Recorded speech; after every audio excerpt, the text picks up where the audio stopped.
আৰু এয়া অনিল নগৰৰ পৰিৱেশ আৰু যেহেতু নিশাৰ যি বৰষুণৰ ফলতে এই অনিল নগৰৰ পৰিৱেশটো চাওক আৰু এইদৰে ৰিক্সা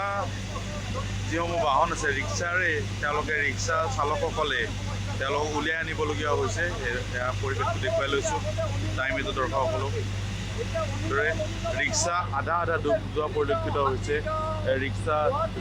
ৰিক্সাৰে তেওঁলোকৰ যিসমূহ কৰ্মস্থলীলৈ যাবলগীয়া লোক আছে তেওঁলোকে ৰিক্সাৰে আহিবলগীয়া হৈছে আৰু এইদৰে যুৱতীসকলে নিজৰ নিজৰ কৰ্মস্থলীলৈ যোৱা পৰিলক্ষিত এইদৰে পানী একাঠু পানীৰে তেওঁলোকে অনিল নগৰ যি ভিতৰৰ পৰা তেওঁলোকে আহি থকা পৰিলক্ষিত হৈছে এয়া দেখুৱাইছোঁ অনিল নগৰৰ যি নলা কামসমূহ আছিলে এতিয়াও সম্পূৰ্ণ হোৱা নাই এই নলাৰ নিষ্কাশনৰ ফলতে আৰু বাৰে দুদিনৰ বাৰে এই যি বানপানীৰ কৃত্ৰিম বানপানীৰ সৃষ্টি হৈছে এয়া দেখুৱাইছোঁ আমি ৰিক্সাখন আমি দেখুৱাবলৈ চেষ্টা কৰিছোঁ এয়া ৰিক্সাত চালকে লৈ গৈছে যিসকল লোক আছে লোকে ঘৰলৈ যাবলৈ বা কৰ্মস্থলীলৈ যাবলৈ উলিয়াইছে আধা ডুব যোৱা পৰিলক্ষিত হৈছে পোনপটীয়া দৃশ্যাংশ দেখুৱাই গৈছোঁ টাইম এইটো দৰ্শকসকলক এয়া অনিল নগৰৰ পৰিৱেশটো দেখুৱাই লৈছোঁ অনিল নগৰৰ যি ৰাজপথ আছে প্ৰত্যেকবাৰে বানপানী হয় প্ৰত্যেকবাৰে বানত ডুব যায় ইয়াৰ অনিল নগৰবাসী আৰু এইদৰে পৰিৱেশ আৰু এয়া হৈছে অনিল নগৰৰ ৰাজপথৰ দৃশ্য এইদৰে নলা নিষ্কাশনৰ কামসমূহ চলি আছিল আৰু তাৰ পিছতে যেতিয়া বৰষুণ এজাক আহিছে বৰষুণৰ পিছতে যেতিয়া কৃত্ৰিম বানপানীৰ সৃষ্টি হৈছে কিন্তু হাহাকাৰত পৰিবলগীয়া হৈছে অনিল নগৰবাসী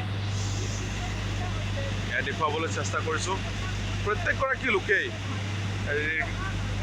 এই ৰিক্সাত অবিহনে বা তেওঁলোকে নিজে যি ওচৰৰ কাষৰে যিসমূহ লোক আছে তেওঁলোকে এই ৰিক্সাৰ অবিহনে কিন্তু তেওঁলোকে আহিব পৰা নাই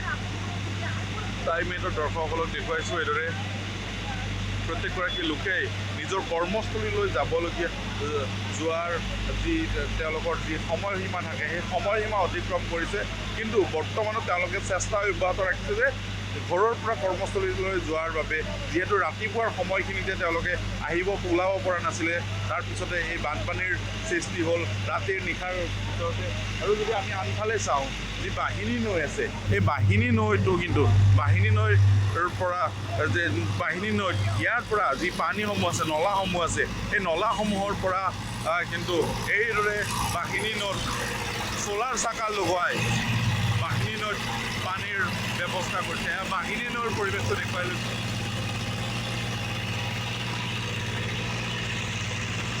এইদৰে বাহিনী নৈও কিছু আৰু যদি এইদৰে বৰষুণ আহি থাকে এই বৰষুণ আহি থাকিলে হয়তো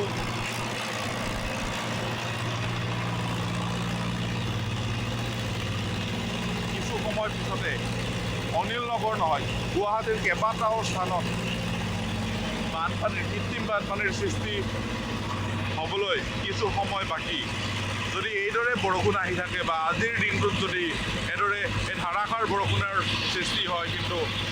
গুৱাহাটীৰ বহু স্থান কৃত্ৰিম বানপানীৰ কবলত পৰিবলগীয়া হ'ব